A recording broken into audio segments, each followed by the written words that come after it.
Hello guys, आपका infinite study में स्वागत है। तो हमने वोकैब बूस्ट स्ट्रैटेजी में बताया था कि वोकैब बूस्ट 19 एंड 20 में इडियम एंड फ्रेजेस लेके आएंगे, जो हम लेके आ गए हैं।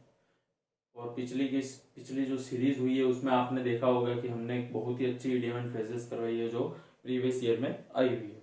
और आज भी हम प्रीवियस ईयर की कुछ लेके आए हैं और कुछ जो है वो अदर इम्पोर्टेंट है एंड कुछ अदर एग्जामों की। तो हम बिना देरी किए आज का सेशन चालू करते हैं। अगर आपको सेशन अच्छा लगे तो आप लाइक कर दीजिएगा एंड चैनल को सब्सक्राइब कर दीजिएगा। पहली इडियम आई है अपनी, cry over spilled milk.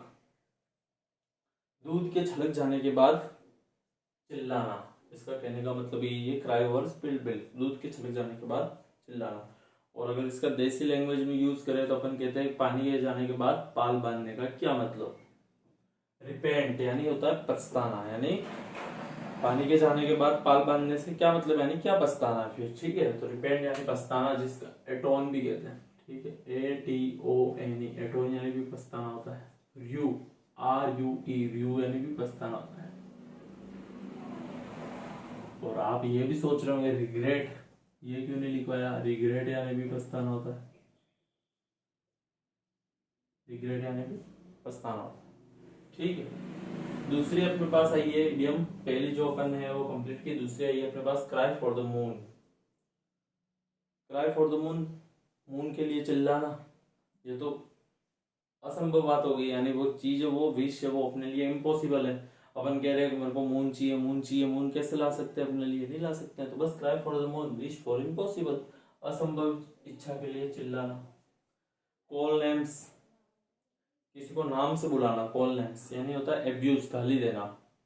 Call names यानी ये सीधी रटने वाली चीज है। ठीक है, इसको आपको रटना ही पड़ेगा, इसका कुछ भी सोल्यूशन नहीं। कॉल नेम्स यानी हो गया एब्यूज, गाली देना। Cool once hills. ठीक है, कूल वंस हिल्स यानी जो हिल्स यानी होती है, जो हिल पहनती है जो लड़कियां, उसको रहकर कूल रहना, उसको पहनकर कूल रहना। यानी वेट विथ पेशेंस, धैर्य के साथ काम रखना, धैर्य के साथ काम रखना। पेशेंस यानी धैर्य होता है, धैर्य के साथ काम रखना,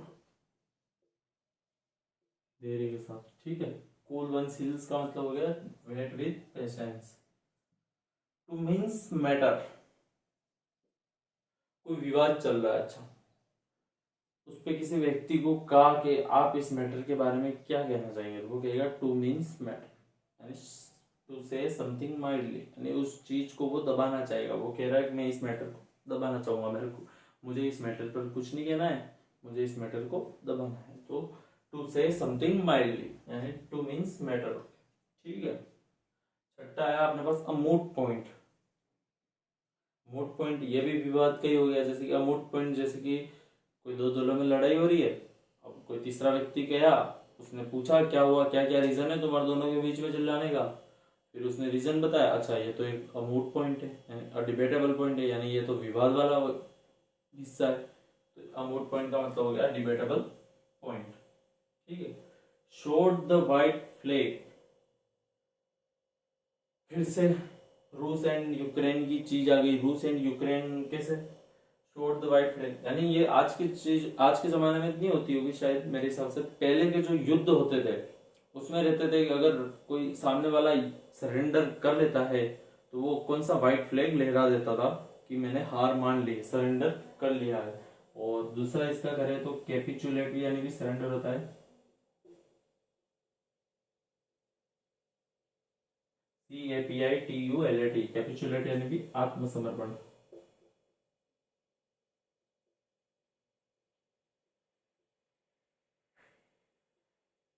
ठीक है, कैपिचुलेट यानी आत्मसमर्पण और showed the white flag, surrender. All Latin and Greek to me,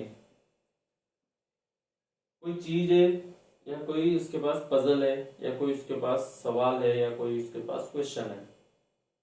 this thing is all Latin and Greek to me, this question is all Latin and Greek to me. ठीक है, वो कहना चाह रहा है ये चीज है वो मेरे लिए असमझ में है, यानी वो चीज मैं नहीं समझ सकता। ये जो क्वेश्चन है वो मेरे लिए कौन सा, Latin and Greek to me का मतलब इनकम्प्रेंसिबल, असमझने योग्य, मैं इसको नहीं समझ सकता, आप चाहे मेरे को कितना भी समझाओ। ठीक है, तो ये आठवां चीज होगी। आठवां जो इडियम अपन ने कंप्लीट किया, डेमोकोल स्वॉर्ड। स्वॉर्ड यानी होती है तलवार, डेमोगोल्स, ठीक है। गर्दन पर लटकी तलवार या गर्दन पर झुकी तलवार। अब जैसे कि कोई व्यक्ति उसके गर्दन पर तलवार झुका दी, इमेजिन करते हैं, इमेजिन वाली बात है, गर्दन पर तलवार झुका दी और अब वो उसके लिए कैसा डेंजर है, वो चीज है जो, ठीक है, तो वो इम्पेंडिंग है, यानी वो खतरा तो है उसके ऊपर पर इम्पेंडिंग है, और अनसर्टेन है, अनसर्टेन यानी अनिश्चित है पर इम्पेंडिंग यानी वो खतरा तो है ही है उसके पास, और अनसर्टेन यानी अनिश्चित खतरा है। या तो वो तलवार जब इधर साइड जाती है तब इधर भी गिर सकती है, जब इधर आती है तब इधर पड़ती है तो गले में भी हो सकती है। तो an impending and but uncertain danger, ठीक है। तो डेमोक्लोस वर्ड का मतलब हो गया an impending but uncertain danger.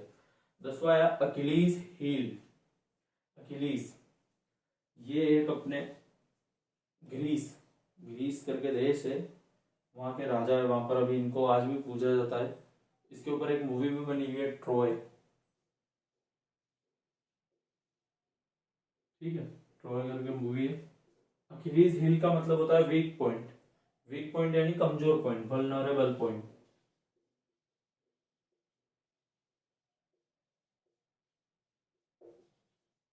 यानी वो उसका जो है उसका वो कमजोर है। तो अखिलीज हिल का मतलब हो गया वीक पॉइंट, वल्नरेबल हिल यानी अपन को पता ही है एडी होती है, अखिलीज हिल यानी वीक पॉइंट। तो आज की जो 10 इडियम्स है वो कंप्लीट कर दी है। मैं आपको एक बार वापस रिवीजन करवा देता हूँ। क्राई ओवर स्पिल्ड मिल्क का मतलब होता है दूध छलक जाने के बाद चिल्लाने से, मतलब यानी रिपेंट एट ऑन व्यू, पछताना, रिग्रेट होगा, ठीक है। क्राई फॉर द मून यानी विश फॉर इम्पॉसिबल, मून के लिए चिल्लाना यानी cry for the moon, wish for impossible. Call names किसी को नाम से बुलाना यानी एब्यूज, गाली देना। कूल वंस हिल का मतलब होता है वेट विथ पेशेंस, ठीक है। टू मीन्स मैटर यानी टू से समथिंग माइल्डली, किसी मुद्दे पर टू मीन्स मैटर कर लेना यानी to say something mildly. A moot point कोई विवाद का मुद्दा है, उस मूड पॉइंट यानी debatable point. Shot the white flag सफेद झंडा दिखा देना यानी सरेंडर कर लेना, कैपिचुलेट आत्मसमर्पण कर लेना।